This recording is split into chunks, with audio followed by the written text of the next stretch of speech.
Hi, all, and welcome to today's webinar on productive procrastination, brought to you by the Academic Resource Center at Georgetown University. I'm Betsy Malarsic, a learning skills specialist at the ARC. In today's webinar, we're going to discuss strategies for taking control of that lost time that seems to multiply whenever you have a major school assignment to complete, but you seem unwilling or unable to complete it. Feel free to add questions or comments to the chat throughout our session, and I'll be keeping an eye on it. We're going to begin with the question, what is productive procrastination? Essentially, productive procrastination occurs when you postpone tasks by doing other important tasks. In other words, it's planning out how you're procrastinating. You might not be working on the task that you want to be focusing on, but you're at least using your time in a way that's meaningful to you.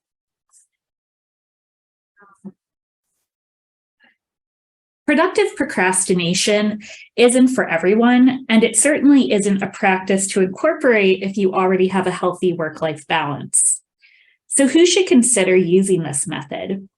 These strategies are meant for students who delay working for significant blocks of time by pouring their time into meaningless tasks. There's no one definition of what makes a task meaningless.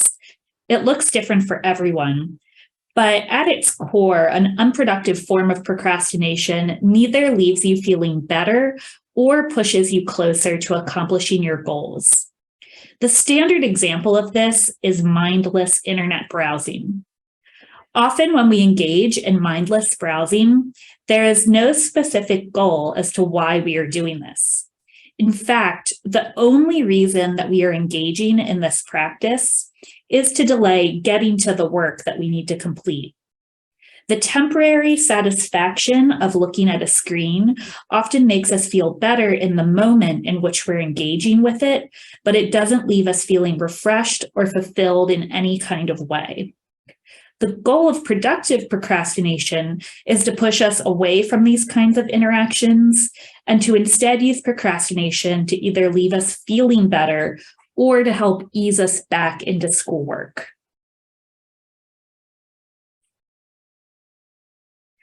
One misconception that we need to push past in order to improve procrastination habits is the idea that procrastination is part of the work process. Sometimes we sit down to work on a major assignment and we inevitably start watching videos on YouTube. The idea appears that we could do something useful, go to the store perhaps, or go to the gym, but we feel like we need to stay in one spot in order to begin working on our assignment. If we leave that spot, we've abandoned the assignment, but if we stay put, we'll begin working on it after just one more video. The problem is that one more video becomes 2, then 3, then 4, until we're in a worse spot than we were 30 minutes ago. This kind of procrastination is not part of your productivity. Procrastination should not be a pre-planned part of the study process in this way.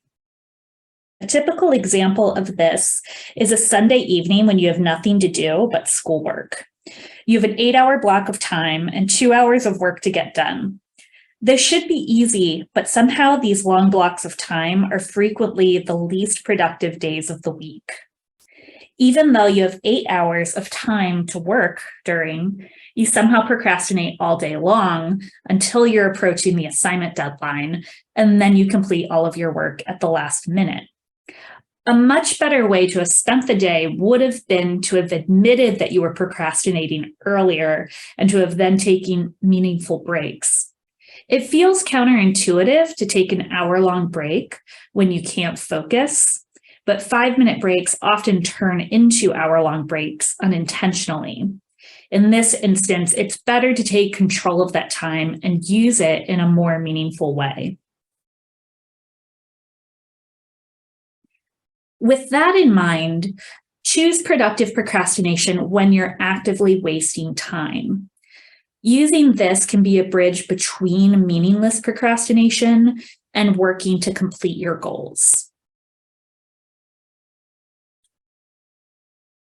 A key step in figuring out how to use your time intentionally is to ask yourself why you are procrastinating. What is keeping you from completing your work in this specific instance? In understanding why you are struggling to begin your work, you can better address the problem behind your procrastination and thus increase your focus. There are many reasons that we find ourselves unable to work, but many of these reasons stem from being either unfocused or task avoidant. Lack of focus often stems from physical burnout or being overworked. You might need a break or need to take care of your body's basic needs by eating or sleeping. The mind and body are connected, so ignoring your physical needs ultimately impacts your mental engagement. You may also be avoiding your task due to a mental block. Sometimes this mental block can occur because you're uninterested in the assignment, or you find that it doesn't engage you. Other times you may have the opposite problem and care about the assignment too much. You're delaying beginning an assignment because you want it to be perfect, but you don't feel like it will be perfect if you work on it in this moment. Distinguishing between these different forms of procrastination can help you decide how to approach them. If you've been neglecting your physical needs, then you will only be helping yourself by attending to those needs. But if you're delaying working on an assignment because of a mental block, then you need to find a way to ease into the work process that can help you navigate past those roadblocks. In order to manage your time well, you need to respond to your needs. Those needs are going to look different depending on the person, the day, and even the assignment. That's why we're going to discuss strategies for managing different types of procrastination.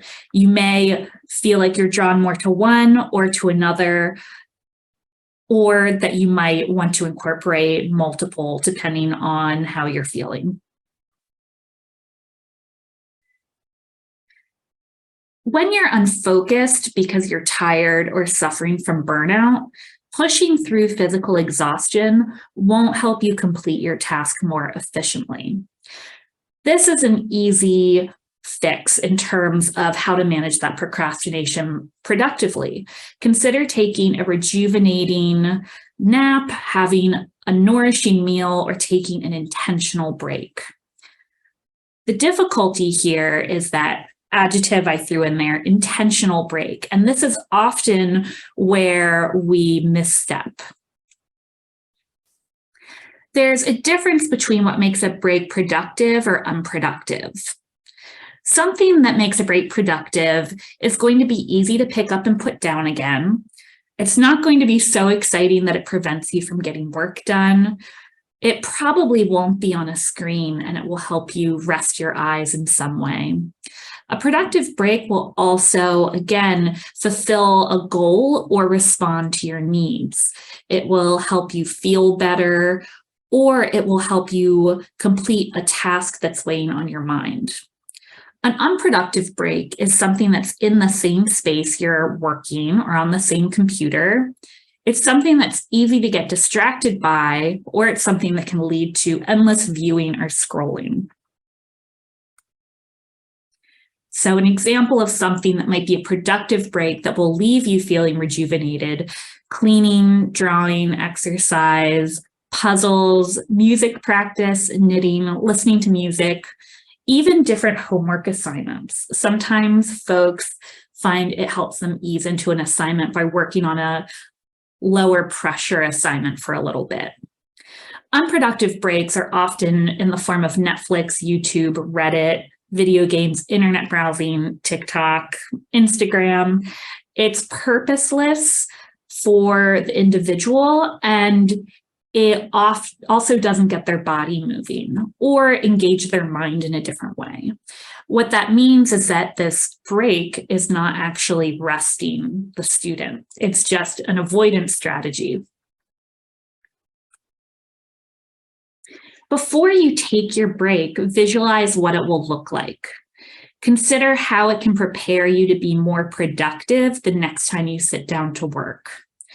Often when we take a break, we don't think about how long it's going to be and what the scope of it will be. We just think about what we want right now in this moment. And that's how we navigate what can be an hour-long or 2-hour break. What do I want now? That's over. What do I want now?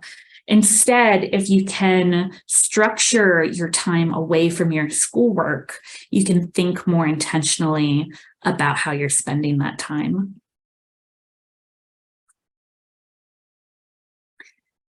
If you're task avoidant because you're anxious about a task or unwilling to complete it, then even taking a break from your work won't give you that rest that you need.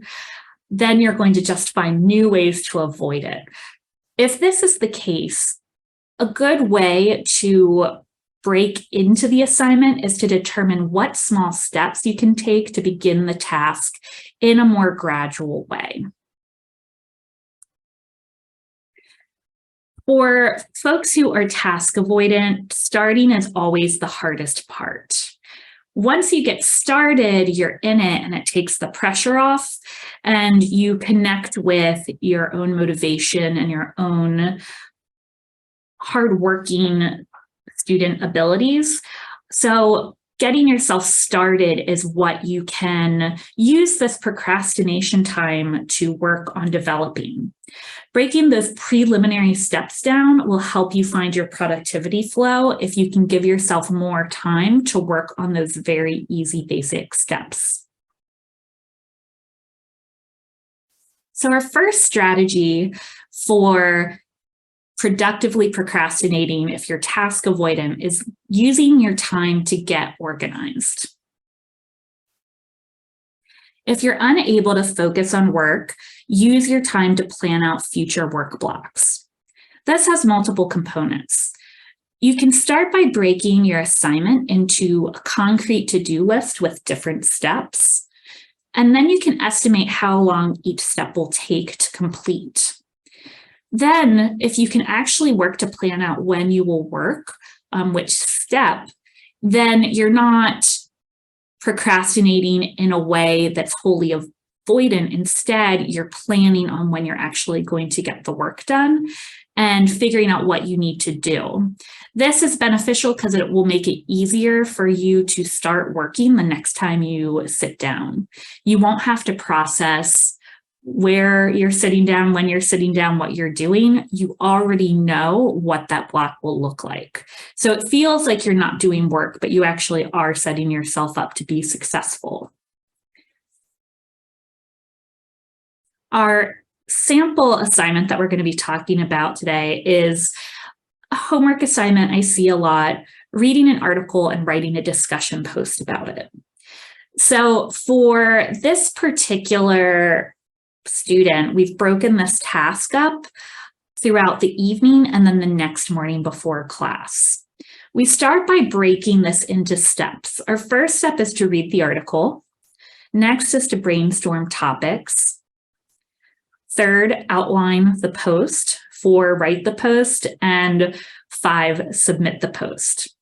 It can be helpful to break tasks down into steps like this if you're avoidant, because often what we're avoiding is the later step. Something like this, there's more pressure around writing the post than there is around reading the article. That's because the discussion post is going to be read by your professor and by your classmates. And there are all these questions about, am I doing it right? Are they going to think well of how I approach this assignment? So often it's the writing that delays the whole process. So if we can work to get you starting reading earlier, then we're getting you closer to that ultimate goal.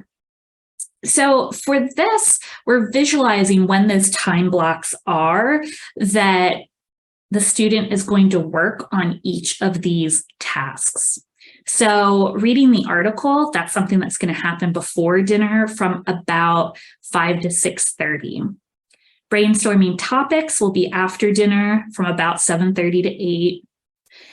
Outlining the post will be before bed at around 10:30.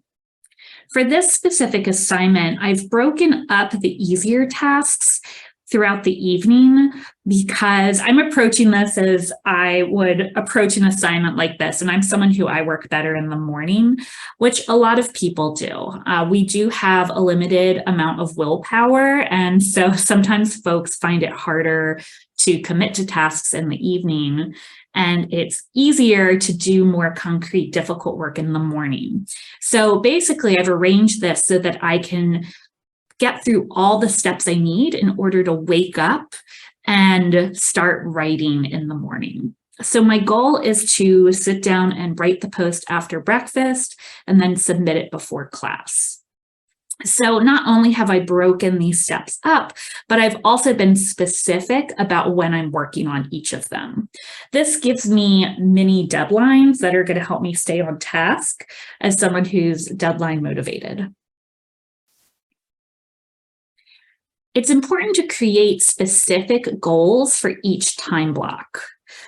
Often when we're not specific and we say, I'm just going to work on this assignment, I'm going to write a paper after dinner, but we don't become specific with what exactly we're going to be doing, that's when we procrastinate because we're, again, thinking about the end product instead of the starting steps.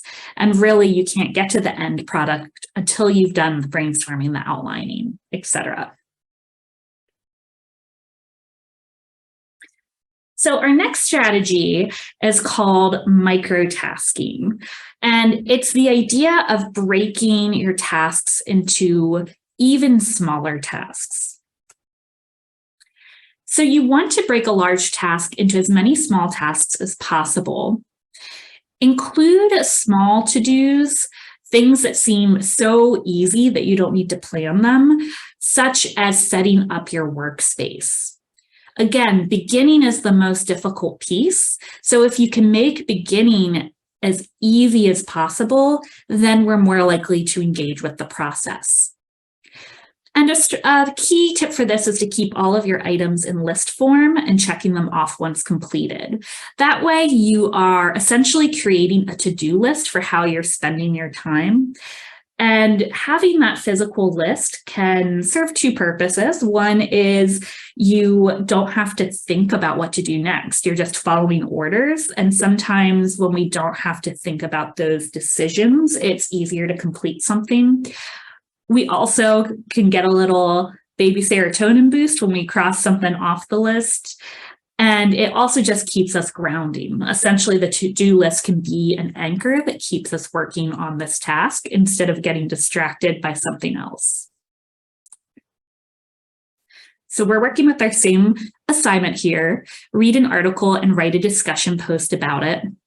And I have here a list of micro tasks for how to complete the same assignment that with our last strategy, we had about 5 steps. Here we have something like 15.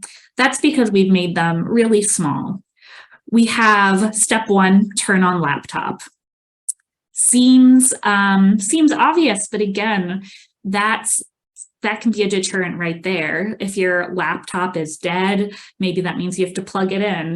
Maybe you have to find your charger. That little task can turn into a lot of seemingly bigger things that can help you delay the whole process. Next, download the article. Then for this hypothetical article, I've broken it up by page. Read first page as a task, read second page as a task, read third page as a task. There's a lot of different ways you can break down a reading, but trying to read it in smaller pieces is going to make it more manageable in general. It might be by section, maybe even by paragraph if it's super dense. Next, I have get out notebook, then brainstorm topics. Next step is select topic. Then I move on to the outlining. I have as a step outline main idea, and then after that outline supporting points. Then I'm moving on to the writing process. I have as a step free write post, then I have read over free write, finally edit post, then log into Canva, and then submit post. So even the writing process, I tried to break down more. I have free write, then read over, free write, then edit, because I know this is where I'm going to have the most anxiety and I'll be the most likely to procrastinate. You want to, again, try to just push yourself to the next step. So again, this strategy can work because that idea of writing my post feels really daunting, but the idea of turning on the laptop doesn't, and the idea of downloading an article doesn't. And even compared to writing the post, reading the first page doesn't feel as intimidating. So this is a good way to kind of trick yourself almost into getting to the step that's actually hard instead of delaying all of this preliminary work because you're dreading that final step. Our third strategy is to incorporate timed study sessions. You may have heard of the Pomodoro method. That's not specifically what we're going to be talking about today, but if that's in your practice, that's something to use as well. If not, we also have done webinars on that in the past, so check that out on our YouTube page. With timed work sessions, the idea is that you can bounce between the main task that you want to complete and other priorities that you have that aren't related to this specific assignment. So it's helpful to make a list of your other priorities, and then instead of focusing on one task at a time, you can intentionally pivot between different tasks before you lose focus on any one. The idea is that you're working on two things simultaneously in shorter amounts of time so that you're maintaining focus for both. But there's also something about having two assignments you don't want to do next to one another and working on them together. There's nothing that makes an unappealing task seem more appealing than trying to work on it at the same time as an even worse task. So it can be oddly motivating. So for our same assignment, read an article, write a discussion post about it, I came up with my secondary goals that I wanted to work on during the same time. So I have two goals here. One is to do a load of laundry, and the other is to research summer internships. So here's how I've broken this down into timed blocks. First, I'm going to start by reading my article for 10 minutes. For this, I will set a timer, and when that timer goes off, I'll reach a good stopping point. Then I'll move on to my next task, which is sorting my laundry. After that, I'm going to go back, set another 10-minute timer, read my article for 10 minutes. Then I'm going to move on to my other task and research internships on Handshake for 10 minutes. Finally, I'll go finish my article. It's a short article, so at this point, I'm not going to set a timer. I'm just going to work to complete it. Then I'm going to take my laundry to the laundry room, put it on. After that, I will brainstorm discussion post topics for 5 minutes. And then after that, I'll make a list of internships to apply to. So you may have noticed I made a list sort of like with microtasking, where I have essentially a to-do list and I can cross items off. And I have broken these down like I did with microtasking. I put timed blocks for kind of amorphous tasks. Research internships, that's something I could do indefinitely and could get completely distracted by. But I'm setting myself a 10-minute limit so that I don't get sucked in. One reason that the idea of bouncing back and forth between activities we want to do and assignments can work is that often our procrastination blocks that get out of control, that happens because we approach them with all or nothing thinking. It's once I stop procrastinating, I'm going to be working on this paper forever, and I don't want to do that, so I will watch one more YouTube video.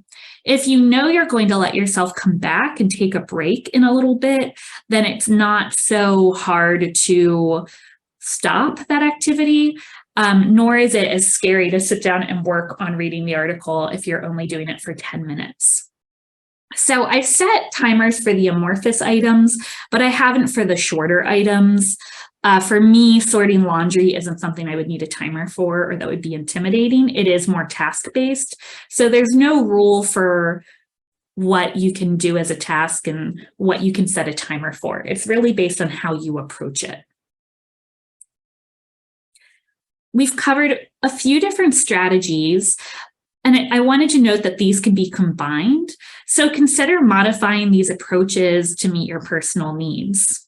I do have one example of what that could look like for this assignment.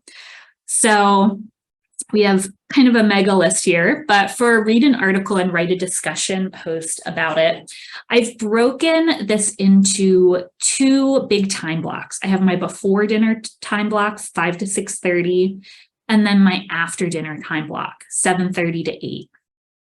So for before dinner, I am going to download the article, read the article for 10 minutes, sort laundry, read article for 10 minutes, put on laundry, and finish article. So my goal is to have the article read before dinner and also to put on my laundry before dinner.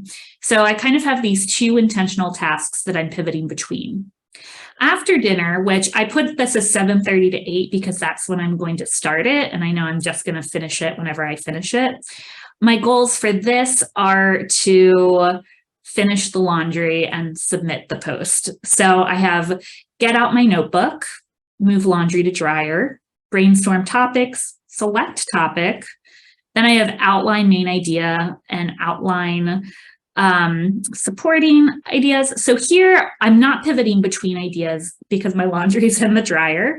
And then I also am doing tasks that for me are easier. I know that brainstorming and outlining for me isn't as challenging, so I don't feel the need to be incorporating other tasks.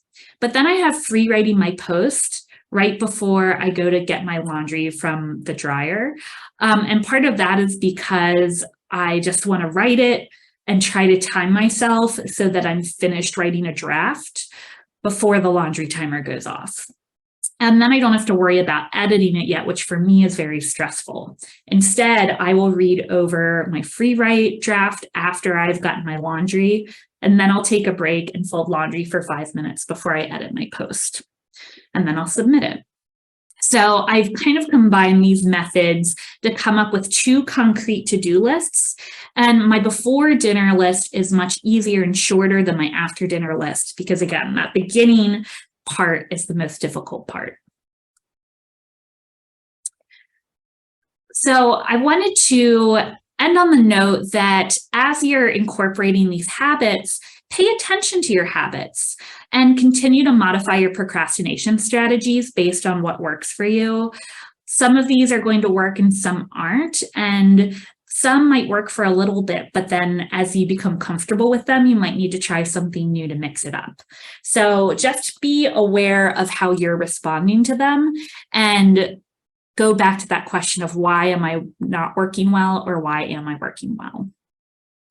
So we'll have time in a moment for questions. If you have any questions, feel free to add them to the chat and I will keep an eye on that.